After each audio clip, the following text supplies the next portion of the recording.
Hello and welcome to day 1 part 2, where I will go over some more tips for leagues and I will also be going over some updates.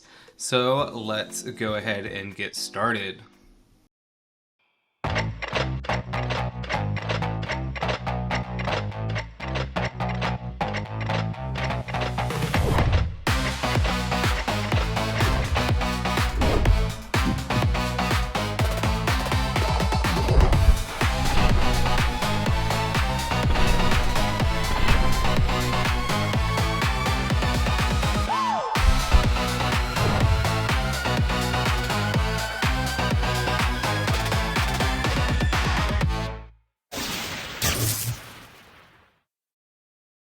Alright, the first tip I want to share is actually a bug. So you can see here I have a fresh level 3, and all it does is click on the Elder Tree. This is something that's kind of well known, but I'm just sharing in case others don't know. And there's also another bug that did happen but is now fixed, where you could do a similar thing with the hero thieving task, but you will see like 5 minutes later you will just get a free 200 points. So yeah.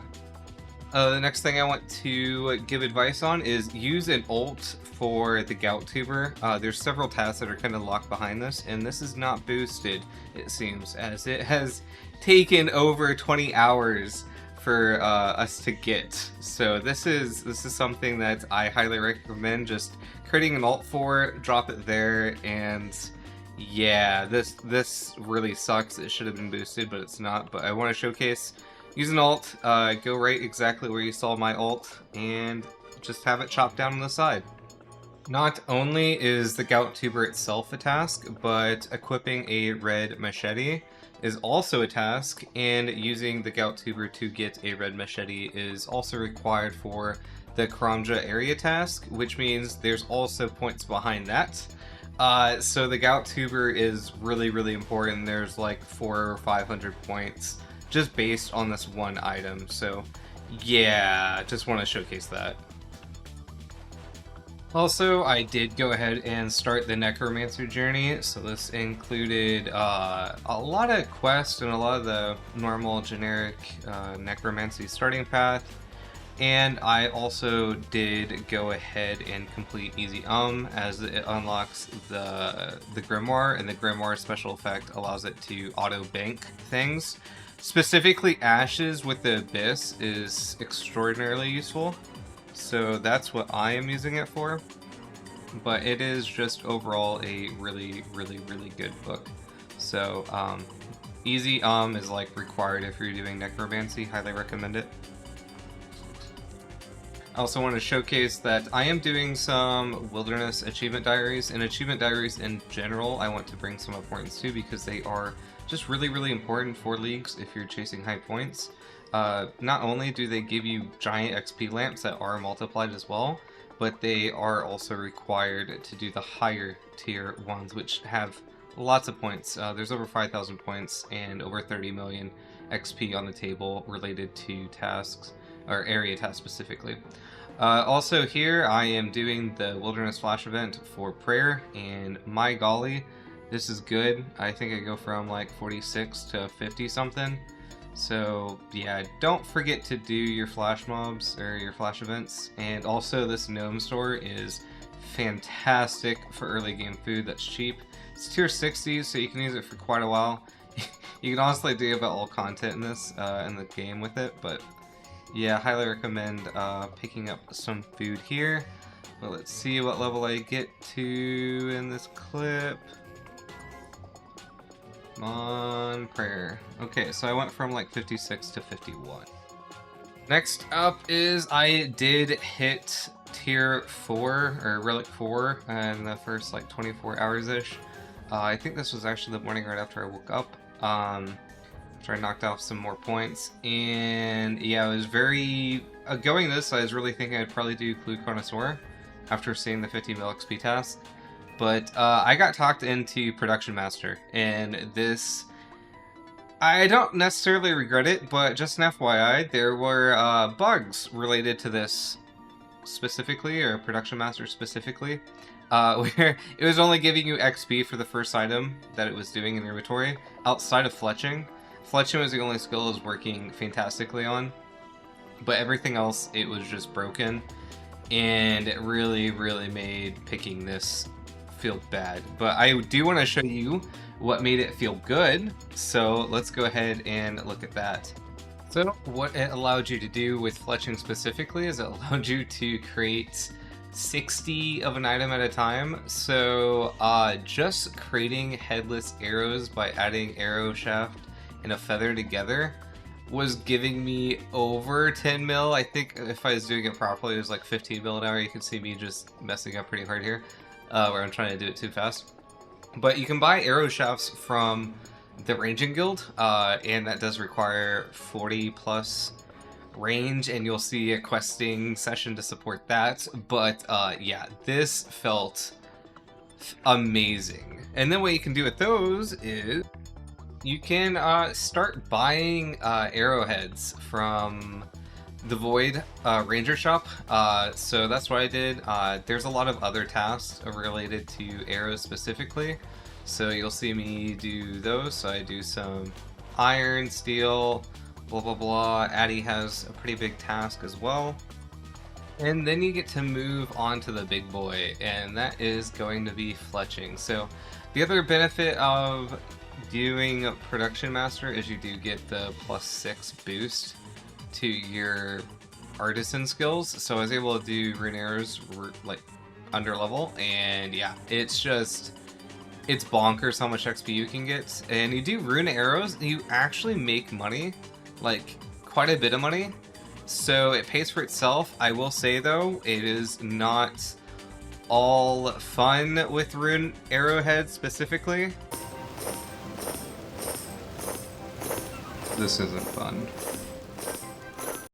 But yeah, I did rune arrows all the way up to 99. I did stop at 99 because I wanted to do broads to 50 mil, and I did have quite enough funds to do that here, so I was gonna wait for perfection. But yeah, that's a lot of points from fletching. I don't know what I started at, but yeah, it's quite a bit. 99 fletching. Huge. On the way to unlocking Ranging Guild specifically, because I was trying to do anything to not actually range, I did the Dig Site quest, I did the Golem quest, I did Shadow of the Storm, and that gave me enough XP for 40 plus range. So yeah, there's lots and lots of quests involved today specifically, and yeah, tomorrow you'll also see there were a lot of quests. So something quite big did happen on day 2. You can see at the top of my screen that there's an update. This update is for changing all of the tiers. Well, I say all of them. First 3 tiers remained unchanged, but tier 4, 5, 6, 7 all become quite significantly easier to get, based on feedback that Jagex got, that everything was taking too long. So that changed. So what that allowed is, shortly after this update happened, I was able to get my 5th relic, which is probably the most exciting one that there is, and that is going to be my combat relic, and I went with Barbarism, as melee just sounds fun as hell to me. So obviously with the new relic, the first thing you have to do is kill some things. So we decided to do some Reapers, and I had KBD, and I did get a Dragon Kite Ornament Shield like OR kit like very early on, which is not useful at all, but all I can say is the melee relic freaking slaps. It's great. I also just kind of got in a PVM mode after this, so one of the first upgrades I did unlock is the Zealot's necklace. This thing is... I cannot express how important this item is because it's so easy to get, and it just makes you significantly stronger. It's like a flat at least 10% plus damage increase. It's just really, really strong. So after that, first thing I wanted to do, it was go kill Jad. So I ended up getting prepped for that, and then I ended up picking it as my Reaper.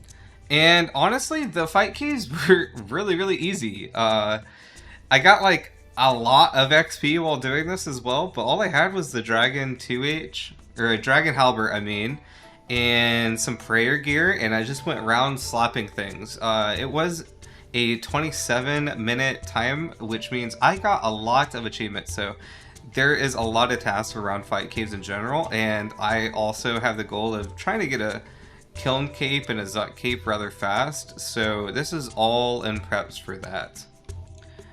Continuing on the prep for Kiln, I ended up doing a load of quests. I'll go ahead and show you that I do have all the quests unlocked for the Kiln, so I will be doing that next video, more than likely.